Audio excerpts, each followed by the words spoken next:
महाराष्ट्र में सिंहासन का महा सस्पेंस अभी बाकी है। यह सस्पेंस शरद पवार पर नहीं है, यह सस्पेंस उन 3 लोगों पर है जो अभी वहां सरकार चला रहे हैं। पहला एकनाथ शिंदे, दूसरा अजीत पवार और तीसरे देवेंद्र फडणवीस। एकनाथ शिंदे रहेंगे या फिर जाएंगे, इस पर सस्पेंस बना हुआ है।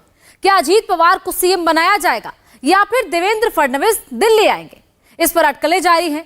मुंबई से जो सिग्नल दिल्ली आ रहे हैं और दिल्ली से जो सिग्नल मुंबई जा रहे हैं, दोनों को डिकोड करेंगे। देखिए हमारी ये खास रिपोर्ट में।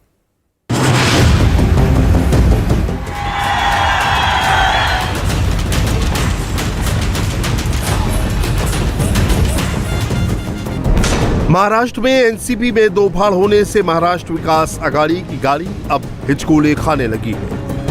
2024 में महाराष्ट्र में मोदी को टक्कर देने की तैयारी में जुटे धुरंधर चाचा शरद पवार को भतीजे अजीत पवार ने पहले ही दांव में चित कर दिया है। भतीजे ने आंकड़ों की पहली बाजी मार ली है। अजीत पवार के पास 32 विधायक हैं, जबकि चाचा के पास 16 ही विधायक रह गए हैं। ऐसे में चाचा को यह डर सताने लगा है कि उनका भी हाल उद्धव ठाकरे जैसा ना हो जाए। जिस पार्टी को उन्होंने 25 साल तक पाल पोस कर बड़ा किया, उसका नाम और सिंबल एन वक्त पर भतीजे के पास ना चला जाए। कुछ कहा मुझे मालूम नहीं।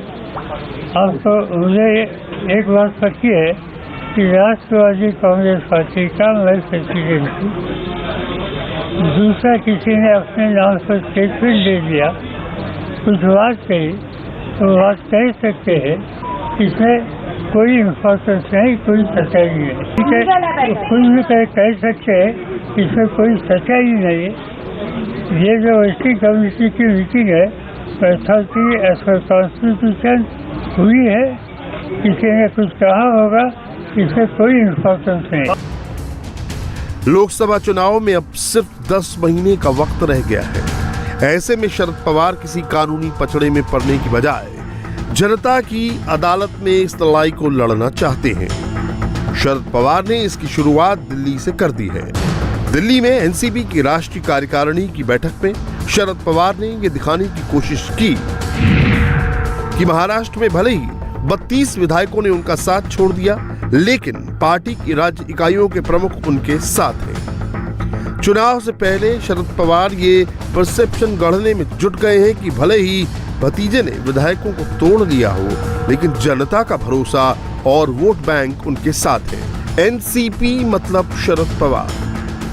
चुनाव आयोग पर है, हम जो हमें कुछ कहना है उन तो चुनाव आयोग के सामने जाएंगे, मगर जो लीगल पोजीशन है ये नजरअंदाज करने के बाद कहीं भी डिसीजन होगा तो हम ऐसे दूसरी कौन सी अथॉरिटी है वहाँ जाने के बारे में सोचेंगे, मगर ये नौबत आएगी ऐसे मुझे लगता है। ठीक है ना, अभी कल टाइम आएगा इसमें सच्चाई क्या है ये देखने के लिए, चाहे कुछ हो या चाहे कुछ हो।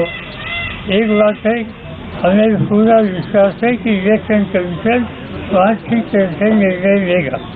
और दूसरी बात यह है, जहाँ तक लोगों का समर्थन है वहाँ क्या स्थिति है उस राज्य में मैं जानता हूँ। मैंने कुछ डिस्ट्रिक्ट में एक विजिट दे दिया। जिस तरह से खास तौर पर नौजवान एक तरह का समर्थन आज हम लोगों को मिल रहा है, इससे मुझे पूरा विश्वास और खुशी है। नंबर गेम में चाचा से अध्यक्ष की कुर्सी हथियाने के बाद अजीत पवार अब पार्टी का नाम और सिंबल भी कब्जाने की तैयारी में है। अजीत पवार चाचा को ये दिखाना चाहते हैं कि अब उनका वक्त लग गया और जीत की घड़ी अब उनके करीब है। इस मामले में अजीत पवार कानूनी राय मशवरा कर रहे हैं। देखिए ना, वैसे ना कि जो उन्होंने कहा था कि उन्होंने शिवसेना नहीं छोड़ी है, हम भी तो कह रहे हैं कि हमने कहा हम भाई राष्ट्रवादी कांग्रेस पक्ष छोड़ा है। राष्ट्रवादी कांग्रेस पक्ष जो पार्टी के सारे जो है करीबन सभी एमएलए तो हमारे साथ है। भुजबल सर, सीधा जवाब चाहिए। आज की राष्ट्रीय कार्यकारिणी पवार साहब दिल्ली में, मैं सीधा नहीं, मैं क्या टेढ़ा जवाब दे रहा हूँ? लीगल है इलीगल है?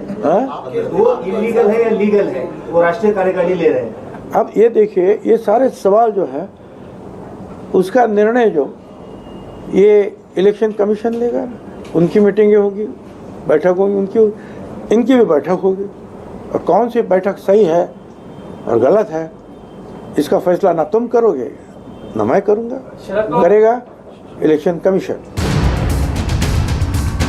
भले ही दिल्ली में शरद पवार राहुल गांधी से मिलने गए हों, लेकिन महाराष्ट्र में कांग्रेस भी मौके पर चौका लगाने की तैयारी में जुट गई। एमवीए में कभी तीसरे नंबर की पार्टी रहने वाली कांग्रेस अब पहले नंबर पर आ गई है।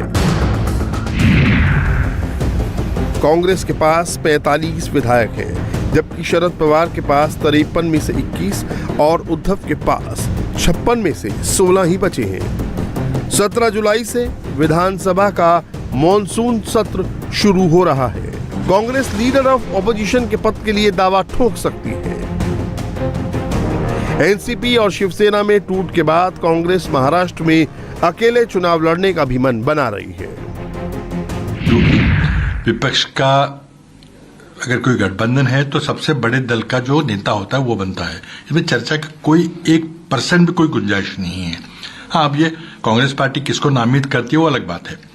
क्यों? और दूसरी बात है कि क्या वाकई में शरद पवार जी का जो गुट बचा है हमारे गठबंधन में, उसकी संख्या कम हुई है।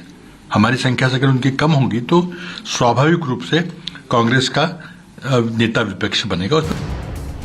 बीजेपी पूरे मामले पर खामोश है और वेट एंड वॉच की पॉलिसी पर चल रही है, लेकिन एकनाथ शिंदे की मुश्किलें पड़ गई हैं। शिंदे को बार बार सफाई में कहना पड़ रहा है कि 2024 तक वो ही मुख्यमंत्री रहेंगे। उनकी कुर्सी सलामत है और उनकी पार्टी के अंदर कोई विरोध नहीं है। इतनी हद तक जाना, मैं तो कहूंगा कि उनकी जो पार्टी की हालत है वो हालत को देखना चाहिए। उन्होंने आत्मचिंतन करना चाहिए। दूसरे के घर में झांकने से पहले अपना घर साबित है क्या वो देखो। वो तो घर टूट गया है आपके इस ऐसे रवैये से, और हम लोग तो काम करे जा रहे हैं। मेरी भी कल हमारे विधायक और सांसद जी से बैठक हो गई। उन्होंने भी कहा कि क्या है ये राजनीति को जो प्लस का जो गणित होता है, ये समीकरण मराठी में कहते हैं बेरजेचं राजकारण, इसमें ये सरकार तो पहले से कहते हैं कि सरकार गिरने वाला है, सरकार जाएगा, मुख्यमंत्री जाएगा। वो तो जब सरकार का शपथ विधि हुआ तभी से वो चल रहा है, लेकिन दिन पे दिन ये सरकार मजबूत हो रहा है, मजबूत होते जा रहा है। आज 200 के पार हो गए हमारे विधायक। शिंदे कुछ भी कहें, अजीत पवार की सरकार में शामिल होने के बाद शिंदे गुट के अंदर नाराजगी है। मंत्री पद में अब अजीत पवार गुट की दावेदारी के बाद से शिंदे सेना भड़क गई है। अजीत पवार गुट वित्त, ऊर्जा, खाद्य और नागरिक आपूर्ति, ग्रामीण विकास, जल संसाधन, महिला और बाल कल्याण मंत्रालय की मांग कर रहा है, जबकि शिंदे गुट अजीत पवार को वित्त मंत्रालय देने का विरोध कर रहा है। इस बीच उद्धव गुट ने दावा किया है कि शिंदे खेमे के 8 से 10 विधायक उनके संपर्क में हैं। अरे 200 से ज्यादा इधर विधायक है, इधर इतनी मजबूत सरकार है।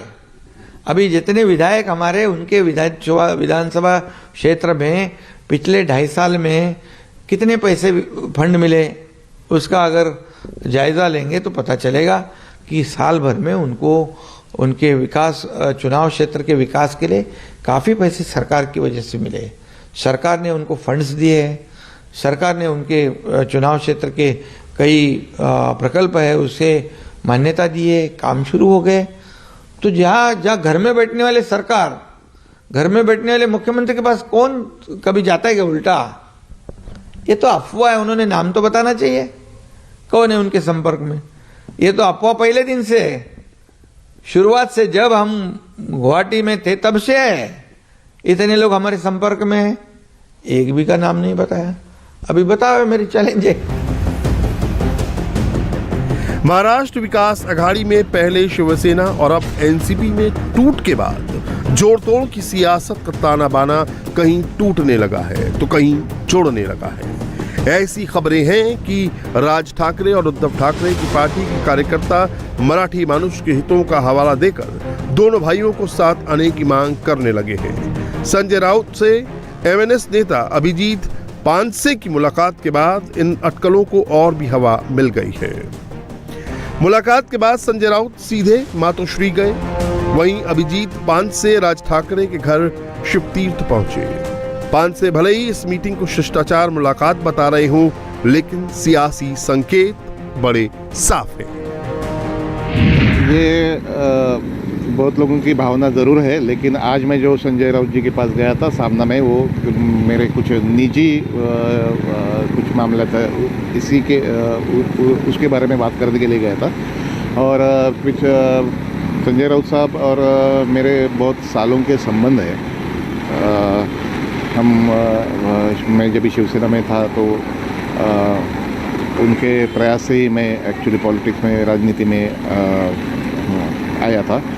कुछ निजी मामले में मैंने उनकी भेंट ले ली है, लेकिन ऐसे कोई प्रस्ताव लेकर मैं नहीं गया था, ना कि हमारे पार्टी की तरफ से और ना कि राज साहब की तरफ से।